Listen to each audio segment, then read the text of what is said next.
विश्वात लोकशाहीचाच रंग उधळला जाईल, या देशात हुकुमशाही आणण्याचा प्रयत्न झाला, अहंकार आला.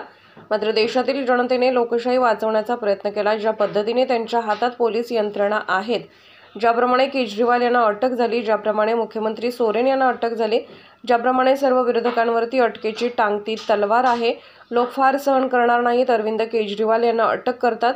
दिल्लीमध्ये, सर्व देशामध्ये लोक रस्त्यावर उतरले आहेत. जगातल्या ज्या भागात हुकुमशाही लादण्याचा प्रयत्न केला तेथे लोक रस्त्यावर आले. हुकुमशहांना लोकांनी रस्त्यावर मारलं किंवा त्यांना देश सोडून जावं लागलं. आता ती वेळ आपल्या देशावर आलेली आहे.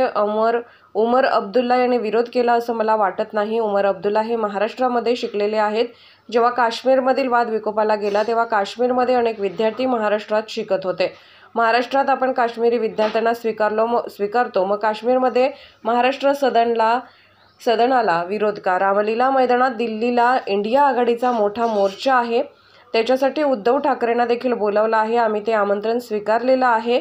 मोदी हे अरविंद केजरीवाल यांना घाबरतात. अरविंद केजरीवाल यांना अटक करून तुम्हाला सुकून मिळणार नाही. अरविंद केजरीवाल हे अजून खतरनाक बनणार.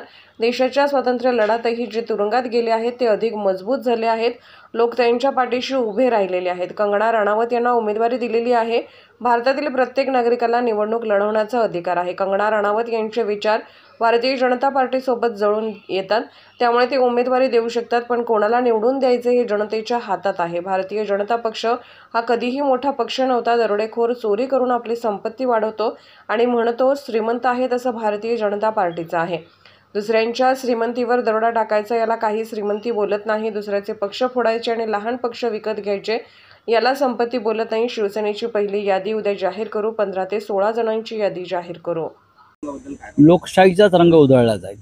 या देशामध्ये अनेकदा एकाधिकारशाही, हुकुमशाही आणण्याचा प्रयत्न झाला. अहंकार किंवा मस्तवालपणा, पण या देशातल्या लोकांनी लोकशाहीचं रक्षण केलं.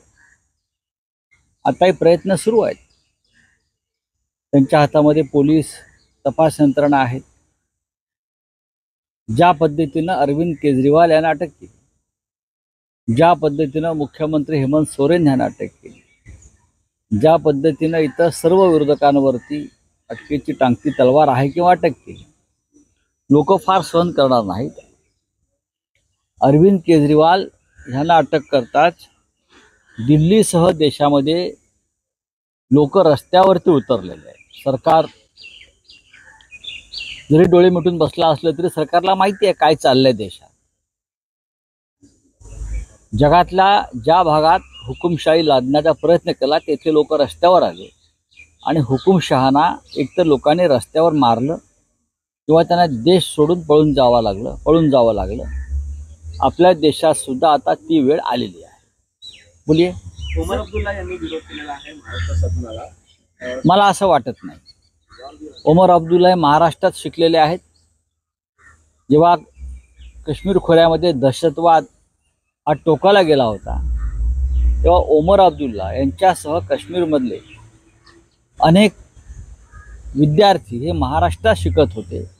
त्याच्यामुळे उमर अब्दुल्लांनी का विरोध केला आहे याविषयी स्पष्टता नाही. दुसरं असं की मुंबई पुण्यामध्ये आजही शेकडो काश्मीरी विद्यार्थी शिकत आहेत.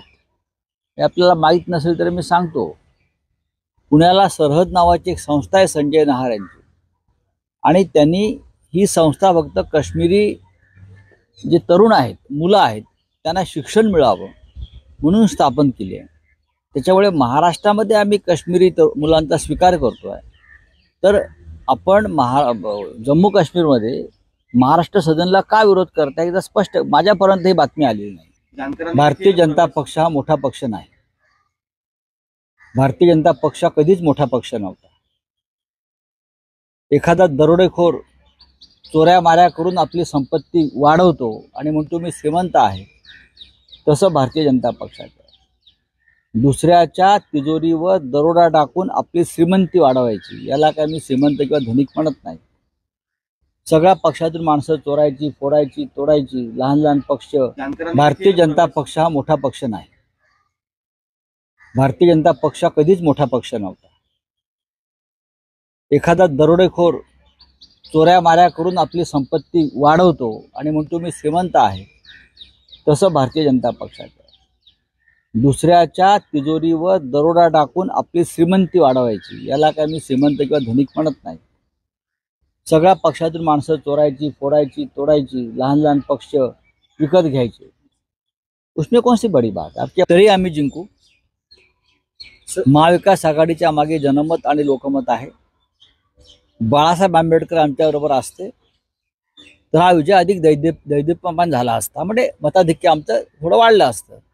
याचा अर्थ असा नाही की आम्ही परावलंबी आहोत, पण या महाराष्ट्रातल्या शोषित, वंचित, पीडित जनतेला आमच्याबरोबर घ्यावं.